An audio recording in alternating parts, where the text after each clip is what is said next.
भी हो जाएगा। देखिए सुनो, कथा याद आई। गोस्वामी तुलसीदास जी महाराज काशी में जब विराजते थे तो नित्य प्रवचन करते थे 80 घाट पर।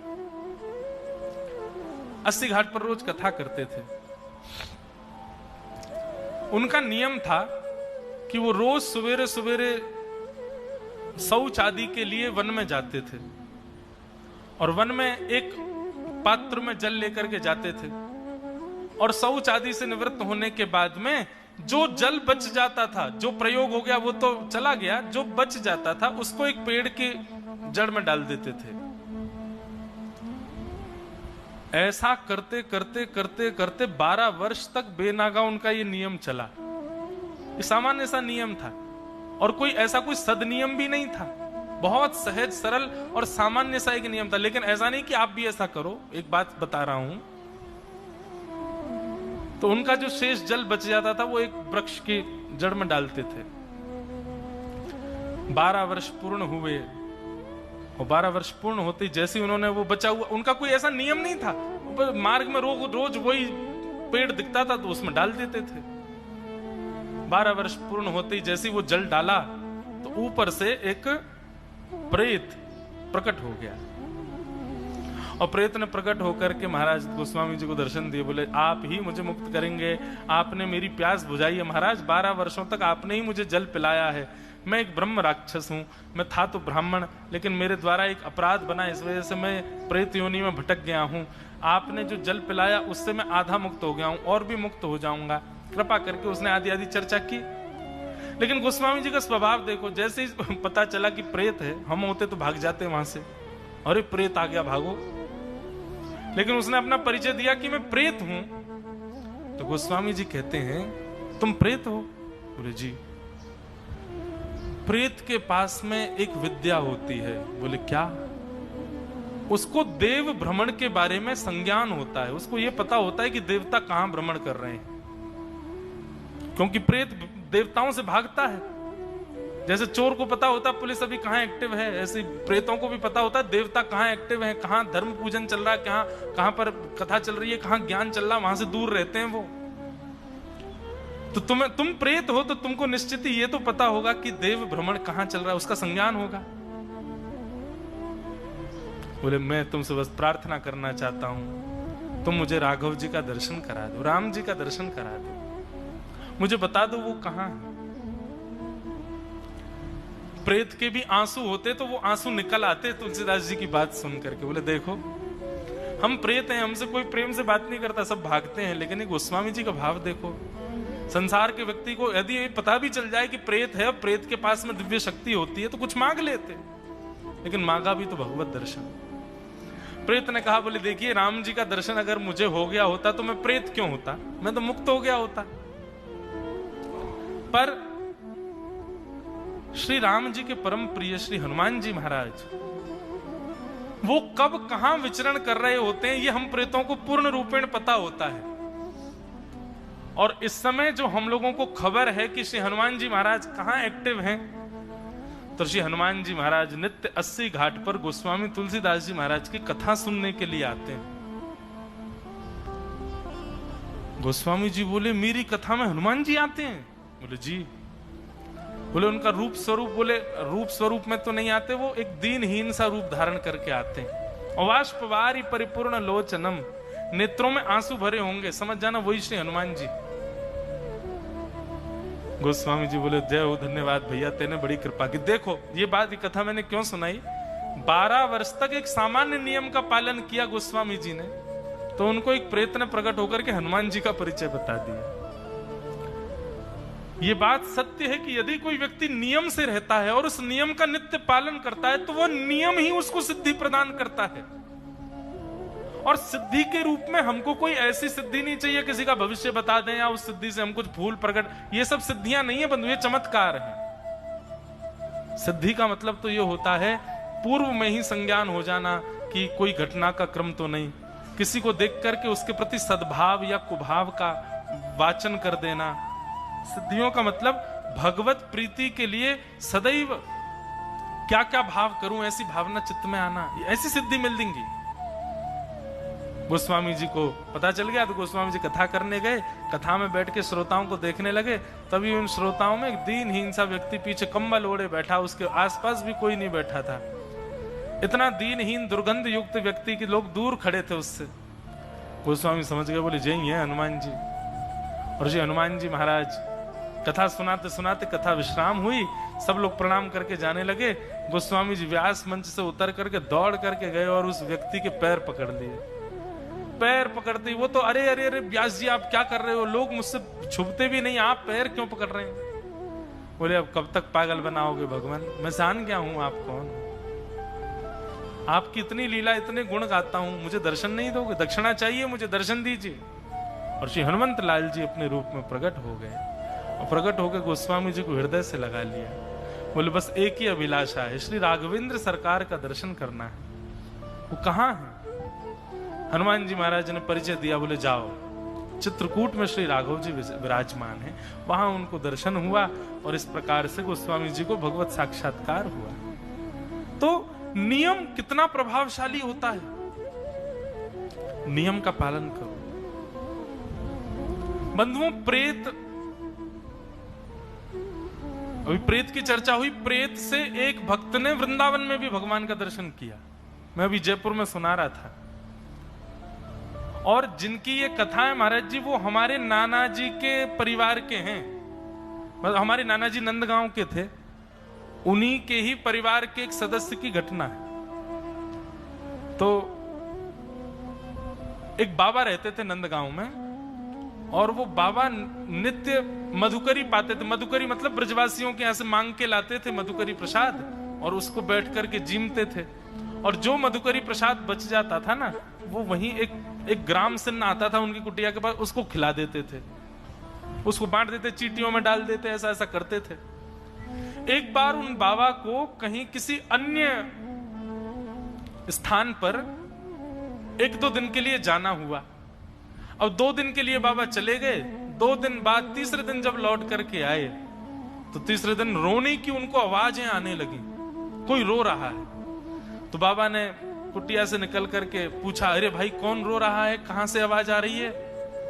तभी एक ज्योति जैसी प्रकट हुई और वो कहने लगी, बोले बाबा प्रणाम, मैं नंदगाम कोई एक व्यक्ति हूं, मेरे द्वारा एक अपराध बन गयो और देखो ब्रज की कितनी कृपा है, यहां इतने बड़े अपराध करने पर भी प्रेत तो बनो, लेकिन प्रेत भी ब्रजमंडल को ही बनो, ब्रज को ही प्रेत बनो बाबा। तो मैं प्रेत बन गया हूं, मैं आपको आज धन्यवाद कहवे आया हूं। काहे को? बोले क्योंकि आपने, मैं जब ग्राम सिन्न के रूप में आपके यहां आता तो आप रोज मधुकरी, एक तो ब्रजवासीन के घर की मधुकरी और वाकु आप उच्छिष्ट कर देते, तो ब्रजवासीन के घर की बनी आपके उच्छिष्ट याकू मैं जब एक ग्राम सिन्न के रूप में पायो करतो, वही से मेरे पाप नष्ट होते चले गए और अब मैं मुक्त है गया हूं। बाबा आपकी झूठन खावे से, ब्रजवासीन के घर की मधुकरी पावे से मैं मुक्त तो 2 दिन पहले है गो, पर 2 दिन से प्रतीक्षा कर रहा हूं, आप आए नहीं। आप आ गए हो तो बाबा मैं अब मुक्त है रहे हूं, आपको धन्यवाद कहवे आया हूं। बाबा बोले ओ प्रेत रुक, यहीं पर रुक जा, रुक जा, रुक जा, अभी इतनी जल्दी मुक्त है कि कहां जा रहा हूं, यहीं रुक। बोले भैया तू एरो गैरो भूत नहीं है, तू तो ब्रज को भूत है और ब्रजवासी है निश्चित ही पूर्व जन्म को। तेने इतने दिना तक मेरी झूठन प्रसाद पाई, तेरे पाप मैंने मुक्त कर दिए, तू मेरा एक काम ना करेगो? तो प्रेत बोला, बोले आज्ञा करो बाबा, कहा करूं? बोले ये बता दे नंद नंदन कहां मिलेंगे, श्री कृष्ण कहां मिलेंगे? आहा, प्रेत से कहने लगे श्री कृष्ण कहां मिलेंगे बताओ। मुझे लगता है बंधुओं, इन सब कथाओं को कहते हुए हम अगर प्रेत की चर्चा सुन के भी भयभीत हो रहे हैं ना, तो समझो अभी भक्ति कम है हमारे भीतर। प्रेत में भी गुण देखे, वो वैष्णव का स्वरूप होता है। हम कहां हैं अभी वैष्णव? वो प्रेत से कह रहे हैं कि अरे प्रेत तू देख मुक्त है गया मेरी झूठन खा के, तो मैंने मुक्त कर दिया, अब तू मेरो काम कर। बोले कहा, मुझे बता दे नंद नंदन कहां मिलेंगे? बाबा चरणों में गिर गए, बोले मैं तेरे हाथ जोड़ू, मैं तेरे नाम ते मैं रोज नाम जप करूंगो, तू मुक्त है जाए, तेरा पूरा परिवार मुक्त है जाए, कोई प्रेत बाधा में नहीं रहेगो, लेकिन बस एक बार मुझको ये बता दे, तू भैया प्रेत है तो जरूर पता होगी ठाकुर जी कहाँ, मुझको ये बता दे वो नंदनंदन कहाँ मिलेंगे। प्रेत आनंद में भर गया, बोले बाबा बताऊं कहाँ है? बोले बताओ। बोले रोज एक गैया चराने वाला जाता है यहां से, उसकी असंख्य गायें जाती हैं बाबा, वो उन गैयान में 2-4 गैया जो है ना, वो नंद भवन की गौशाला, जो नंद बाबा के समय पे 5000 वर्ष पहले जो गौशाला, नंद बाबा की गौशाला ही ना, आज भी बंधुओं यशोदा मैया, नंद बाबा, ठाकुर जी की जो गैयाएं थी, उनकी पीढ़ियों की गैया आज भी हैं हमारे ब्रज में। आज भी नाथ द्वार श्रीनाथ जी की उसमें गौशाला में तो आज भी 1-2 गैया हैं, ठाकुर जी के समय की गैयाओं के वंश, मतलब 5000 वर्ष बीत गए, उनका वंश अभी भी चल रहा है। और ये बीच में विलुप्त हुआ था, तो इसको स्वयं ठाकुर जी ने आकर के बताया। जब श्रीनाथ जी प्रकट हुए गिरिराज जी में, तो सद्दू पाणे नाम का वहां पे ब्रजवासी रहता था, उस सद्दू पाणी की गैया रोज गिरिराज जी पर जाती और गिरिराज जी पर जाके अनायासी अपने थनों से दूध बहा देती। जब सद्दू पाणी ने देखा गैया का दूध कहां निकल जाता, कौन चोरी करता, पीछे जाके देखा तो वो दूध एक पर्वत खंड गिरिराज जी में एक गड्ढे में जाकर के गैया अपने आप छोड़ देती। जब जाकर के देखा तो वहां पाए श्रीनाथ जी की भुजा दिखी, और कुछ दिन बाद जब पूरा विग्रह निकला तो पूरे श्रीनाथ जी वहां से बाहर आए। तो सद्दू पाणे को आज्ञा करते हुए भगवान कहते हैं, बोले मैं या गैया को दूध या मारे पीऊं, क्योंकि जे गैया मेरी यशोदा मैया और नंद बाबा की प्रिय गैया की ही वंश की है, ये तेरी गैया ना है जी, मेरी गैया है, या को दूध में या मारे पीऊं। तब फिर वंश का पता चला, ये भगवान के उस समय के वंश की गैयाओं की गैया है, उसी का वंश आज तक बचा हुआ है। तो आज भी कई गैया हमारे ब्रजमंडल की जो नस्ल है गायों की, वो ठाकुर जी के नंद भवन की गैयाओं की गैया हैं सब। तो प्रेत ने बताया, बोले कि बाबा एक ग्वारिया गैया चरा तो भयो जावे, और वाकी गैयान में एक गैया ठाकुर जी की गैयान की वंश की वंशधर है, उन्हीं की वंशज है, और वा को दूध पीवे के काजे शाम के समय वह गैयान के झुंड में नन्हे से बालक को रूप धारण करके ठाकुर जी रोज आमे, और गैया चलती रहे, ठाकुर जी नीचे लटक के वहां को दूध पी ले में, और पी के सोई भाग जाए माते। बाबा बस इतनी जानकारी मैं दे सकूं, वो बालक कोई और नहीं, वो नंद नंदन ही है जो गैया को दूध पीवे आप। ऐसा कहकर के प्रेत मुक्त हो गया, और बाबा जाकर के बैठ गए एक झाड़ी के नीचे, पीछे छुप करके बैठ गए। वो ग्वारिया का पूरा हुलिया बता दिया था, ऐसा है, ऐसी गैया है, सब है। चलने लगे, चलते चलते चलते देखा, तभी बाबा ने अपनी नजर ऊपर करके देखी तो कमल नेत्र हैं, आहा क्या भ्रकुटी, इधर उधर अपने नेत्रों को घुमा रहे हैं, अपने होठों को अपनी जिह्वा से जब बिल्कुल गीला कर लेते हैं, बाकी सी चाल चल रहे हैं, गैया छुप छुप के चल रहे हैं, कहीं ग्वारिया देख नहीं ले मुंह को। और जिस प्रकार एक बानर, कभी बंदर के बच्चे देखो हमारे वृंदावन में आके, वो ऐसे लटके रहते हैं नीचे मैया के गर्भ से, ऐसे ठाकुर जी अपने दोनों भुजा और पैरों से गैया के नीचे लटक गए, और वाके थनन को मुख में लेके वाको पान करने लगे।